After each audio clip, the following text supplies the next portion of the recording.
ঘরোয়া পদ্ধতিতে আমি আবির তৈরি করে আপনাদের দেখাবো, সেই জন্য আমি কাঁচা হলুদ নিয়ে নিলাম কিছু। এইবার এটা আমি শিলনোড়াতে বেটে নেব। এখন আমি দুটো লাউ পাতা নিলাম, এটা বেটে আমি সবুজ রং করে নেব।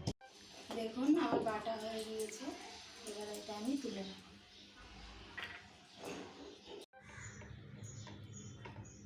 দেখুন এইবার আমি ছেঁকে নেব একটা সাদা কাপড় দিয়ে। এটা প্রাকৃতিক রং বাড়িতে তৈরি করলাম, কোনো কেমিক্যাল ছাড়াই। ভিডিওটা প্রথম থেকে শেষ পর্যন্ত দেখবেন বন্ধুরা।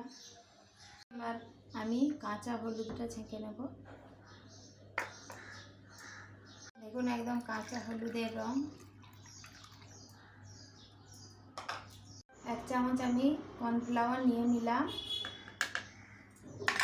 এইবার আমি যেহেতু দুটো ঘরোয়া পদ্ধতিতে কালার করেছি, সবুজ ও হলুদ, এটা ফুড কালার আমার নেই বলে আমি বাড়িতে, সবার বাড়িতে উজালা রয়েছে, উজালার কালার নিলাম।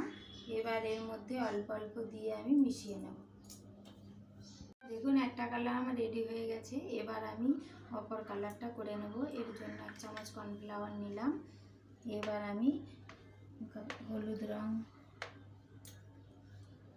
দিয়ে ভালোভাবে মেখে নেব। দেখুন কাঁচা হলুদ দিয়ে কেমন সুন্দর কালারটা আসছে।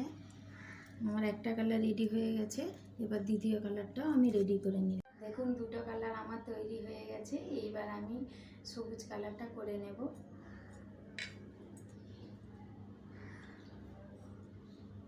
দেখুন 3টে আবির আমার তৈরি হয়ে গিয়েছে। কেমন লাগলো আপনাদের কমেন্টে আপনারা জানাবেন।